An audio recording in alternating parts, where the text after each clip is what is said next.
नमस्कार, मैं श्यामगिरी। आप देख रहे हैं टीवीटीएफडी इंडिया। टीवीटीएफडी इंडिया में आप सभी दर्शकों का स्वागत है। चंद्रबाबू नायडू की चेतावनी, मोदी सरकार बड़ी संकट में। 18 सांसदों की ताकत के साथ चंद्रबाबू नायडू को मोदी सरकार नाराज नहीं कर सकती, लेकिन चंद्रबाबू नायडू की बातों को अगर मोदी सरकार मान ले तो सरकार गिर जाएगी, और ना माने तो भी सरकार गिर जाएगी। ऐसे में राहुल गांधी यह बात कहें कि सरकार गिर जाएगी और भारतीय जनता पार्टी बौखलाए और बौखलाहट में कुछ काम कर दे तो भी सरकार गिर जाएगी। अब बड़ी महत्वपूर्ण बिंदु है कि 18 सांसदों की ताकत मोदी सरकार के लिए ऐसे उलझ गए हैं कि इस सरकार को गिराने के लिए सिर्फ 20 सांसदों की जरूरत है। और राहुल गांधी ने सिर्फ सरकार गिराने की बात कही कि सरकार गिर जाएगी। सरकार बनेगी, दूसरी किसकी बनेगी यह बात नहीं कही है। सरकार गिराने की बात कही है और नरेंद्र मोदी की सरकार गिरती हुई नजर भी समीकरण में भी आ रही है। अब बड़ी महत्वपूर्ण है कि राहुल गांधी के बयान के बाद जो तूफान मचा और जो मीडिया में छा गया कि मोदी सरकार गिरेगी, मोदी सरकार के लिए हर एक कदम संकट भरा है। क्योंकि चंद्रबाबू नायडू पर जब अगर चर्चा होती है तो चंद्रबाबू नायडू एकनाथ शिंदे और नीतीश की कैटेगरी में आते नहीं हैं। यह कैटेगरी चेंज हो जाती है। भले नीतीश कुमार सहयोगी दल है, एकनाथ शिंदे भी सहयोगी दल है, यह दोनों में से कोई हटता है तो कोई फर्क नहीं पड़ेगा। अभी फिलहाल अगर बिहार में नीतीश कुमार के पास 85 एमएलए हैं, 85 एमएलए हट जाते हैं और मान लिए कि उनके साथ 12 सांसद भी हट जाते हैं, तो नीतीश कुमार के हटने के बाद सम्राट चौधरी की सरकार नहीं गिरेगी। 6 विधायकों की जरूरत होगी भारतीय जनता पार्टी को, और बहुमत साबित करने के लिए वक्त देना पड़ेगा। और नीतीश कुमार छोड़ने का मतलब है कि अगर बिहार में विपक्ष के साथ सरकार नहीं बनाए तो दिक्कत आएगी, लेकिन अगर सरकार नहीं बना पाए विपक्ष के साथ और भारतीय जनता पार्टी 6 विधायकों को अपने तरफ खींचने में सफल हो गई ईडी सीबीआई से, तो नीतीश कुमार किसी काम के नहीं होंगे। बिहार की भी सरकार बचेगी और केंद्र की भी, क्योंकि केंद्र की सरकार के लिए 20 सांसदों का साथ छोड़ना मोदी का जरूरी है। लेकिन अगर चंद्रबाबू नायडू वहीं पर समस्या बन जा रहे हैं और नीतीश कुमार बिहार में समस्या बन जा रहे हैं, तो 2 सरकारें जा रही है, बिहार भी और दिल्ली भी। तब नरेंद्र मोदी को बिहार बचाने के लिए 6 नहीं मिलेंगे, क्योंकि केंद्र में इनकी सत्ता नहीं रहेगी, ईडी सीबीआई का जोड़ इनके पास नहीं रहेगा। अब इसी चक्रव्यूह में नरेंद्र मोदी फंसे हैं। लेकिन राहुल गांधी का कहना कि मोदी सरकार गिरेगी, यह एक अलग सोच है और वह सोच बहुत भयावह है। इस पर शक की सुई जो है वह चंद्रबाबू नायडू के 18 सांसदों की ताकत पर जाकर के जुड़ती है। चंद्रबाबू नायडू ने जो चेतावनी दी है मोदी सरकार को, वह बहुत अहम है। सीजेपी को लेकर के चंद्रबाबू नायडू ने 2 टूक चेतावनी दी। कहा कि आप युवाओं के मुद्दे को और युवाओं को इस तरह से नजरअंदाज नहीं कर सकते, और उनके साथ अगर गलत आपने किया तो फिर बहुत भयावह परिणाम होगा। क्या होगा? बहुत भयावह परिणाम होगा। राहुल गांधी कहते हैं कि आने वाले वक्त में आर्थिक तूफान देश में आने वाला है और 8 रुपया 6 पैसा पेट्रोल का दाम बढ़ गया। 8 रुपया 6 पैसा मात्र 10 दिन के अंदर पेट्रोल का दाम बढ़ गया, और डीजल का भी उतना ही समथिंग रेट बढ़ गया। और पेट्रोल पंप वाले कह रहे हैं कि 150 तक रेट जा सकता है, और जिस तरह नरेंद्र मोदी बढ़ा रहे 10 दिन में 8 रुपया से ऊपर, तो फिर आने वाले दिनों में हफ्ते में 2 बार रेट बढ़ेंगे, 3 बार, तो परिस्थितियां क्या होगी सोचिए कि वह मजदूर, वह युवा सड़कों पर आएंगे, और कहीं लाठीचार्ज इस सरकार ने कराया तो कितना भयावह परिणाम होगा जब यूथ कांग्रेस इस वक्त सड़कों पर है। इंडिया गठबंधन जो बिखर गया था, रास्ते सबके अलग अलग हो गए थे, ममता बनर्जी चुनाव हार गई, डीएमके स्टालिन के पास 22 सांसद हैं, कांग्रेस का साथ छोड़ दिए, लेकिन यह कहने को मजबूर हुए कि हम इंडिया गठबंधन के साथ हैं। इंडिया गठबंधन से हमने रिश्ता नहीं छोड़ा है, और कांग्रेस का सड़कों पर आ जाना बेरोजगार और युवाओं के साथ जो पेपर लीक से परेशान हैं, बेरोजगारी से परेशान हैं, काम ढूंढना तक बंद कर रहे हैं, यह नरेंद्र मोदी को अब जीने नहीं दे रहा है। 11 दिनों का अल्टीमेटम मोदी सरकार को कि इस्तीफा अन्यथा अंजाम। अगर 11 दिनों में शिक्षा मंत्री धर्मेंद्र प्रधान का इस्तीफा नरेंद्र मोदी ने नहीं लिया, और युवा जिस तरह से सड़क पर हैं और बार बार चंद्रबाबू नायडू यह अल्टीमेटम दे रहे हैं, मोदी को चेतावनी दे रहे हैं, तो यूथ कांग्रेस दिल्ली के अंदर लाखों के तादाद में युवा जुड़ेंगे।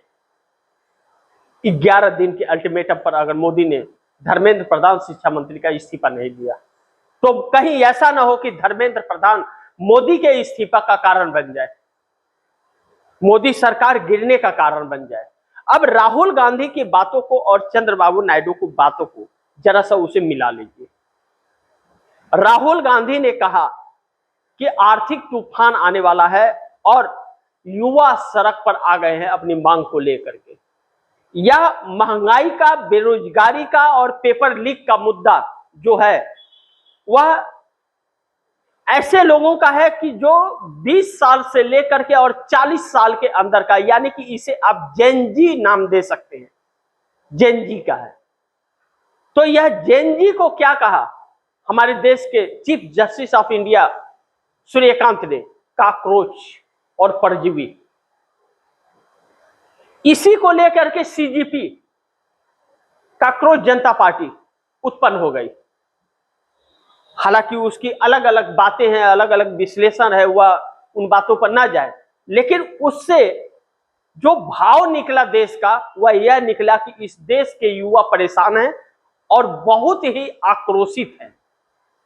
जो चंद्रबाबू नायडू ने भारतीय जनता पार्टी यानी कि मोदी को खुली चेतावनी और अल्टीमेटम दिया अपने 18 सांसदों के ताकत के साथ कि भैया हमारे 18 सांसदों का आपको समर्थन है, लेकिन अगर भाव बदला युवाओं का और वह सड़क पर आए तो सबसे पहले हम ही भागने वाले भी होंगे। इसलिए उन्होंने कहा इस पर हम आपके साथ नहीं हैं, हम आपका साथ नहीं दे सकते, उन्हें हल्के में नहीं लिया जा सकता। एक तरह से साथ छोड़ दिया चंद्रबाबू नायडू ने। तो जब वह दिल्ली उतर जाएंगे, जो 11 दिनों का अल्टीमेटम कांग्रेस ने दिया है, तो सोचिए कि क्या चंद्रबाबू नायडू मोदी सरकार के साथ खड़े होंगे? कतई नहीं होंगे। और अब जब अमेरिकी ट्रेड डील हो गया, अमेरिकी ट्रेड डील होने के बाद अब सामान जो अमेरिका से हमारे देश में डंप किया जाएगा, वर्ड पर ध्यान दीजिएगा, डंप होगा, यानी कि वह जैसे आप कोई सामान अपना कोल्ड स्टोरेज में स्टॉक रखते हैं और जरूरत पे उसे निकालते हैं, तो डंप करेगा यहां पर, और डंप करके डिस्ट्रीब्यूट करेगा, यानी कि अमेरिकी सामान से भर जाएगा। $500 बिलियन का व्यापार भारत करेगा अमेरिका से। तो सोचिए कि 10 रुपये का भुट्टा मक्का अगर अमेरिका का मिलेगा तो हमारे किसानों का मक्का 20 रुपये होगा। तो हमारे किसानों का सामान कौन खरीदेगा? सोचिए। और जब उसका सामान नहीं खरीदेगा, और ना बिक पाएगा, न यहाँ और ना अमेरिका में, क्योंकि अमेरिका में 18% टैक्स उसका लगेगा। जब वह अपना सामान इतना सस्ता दे रहा है तो भारत कैसे देगा?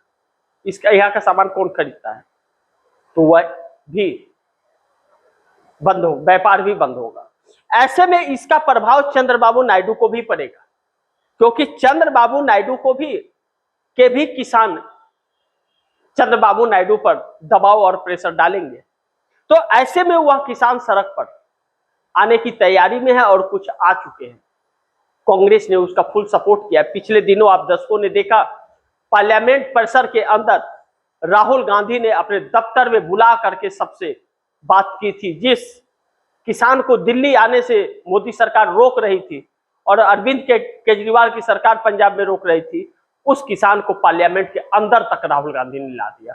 वह किसान एकजुट होकर के साथ है। जो बच्चे पेपर लीक से शिकार हुए, जिन्होंने जान गंवा दी, उनके परिवार वालों के ऊपर कर्ज था। यूथ कांग्रेस ने चंदा निकाल करके अपने जेब से और उस परिवार का कर्ज भरा है।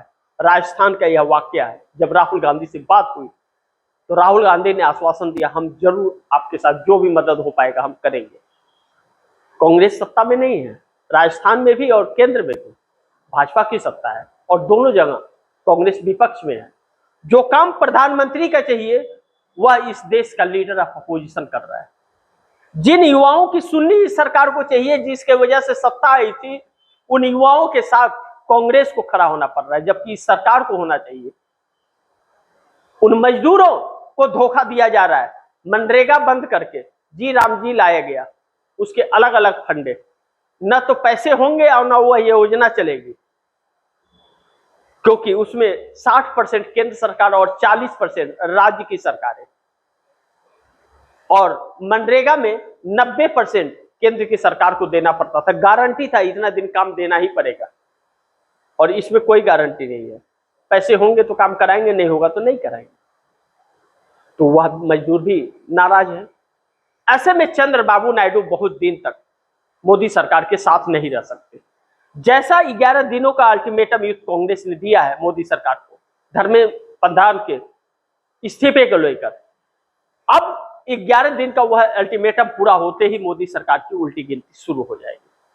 वह अगर सड़कों पर उतरकर और सड़कों पर रह गए तो फिर नरेंद्र मोदी की सरकार गिर जाएगी। चंद्रबाबू नायडू को साथ छोड़ना ही पड़ जाएगा।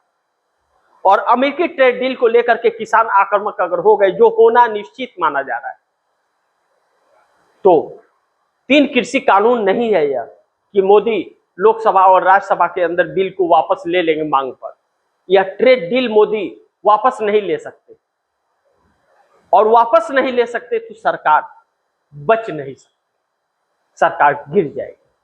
राहुल गांधी ने इन सभी कड़ियों को जोड़कर कहा है, और अभी तो आर्थिक तंगी आई कहां है? अभी तो 8 रुपया तक पेट्रोल भरा है। इसके प्रभाव क्या पड़ेंगे महंगाई पर, बाकी के सामान पर, खाने पीने के दिनचर्या के जो सामान है, जो किराया ट्रांसपोर्टिंग है, उस पर क्या प्रभाव पड़ेगा? यह तो झेलना बाकी है। क्या चंद्रबाबू नायडू साथ रह पाएंगे? और चंद्रबाबू नायडू के साथ छोड़ने से चंद्रबाबू नायडू की सरकार संकट में नहीं आएगी, मोदी की सरकार संकट में आएगी।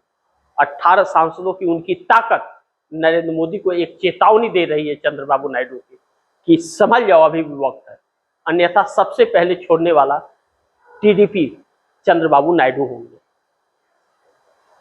राहुल गांधी की बातें एकदम सटीक बैठ रही है, इसीलिए भाजपा परेशान है, बौखलाई हुई है, बेचैन है, क्योंकि राहुल गांधी की बातों में सच्चाई है और यह बातें नरेंद्र मोदी के लिए बहुत ही घातक साबित होने जा रही। आने वाले दिनों में कोई बचा नहीं पाएगा।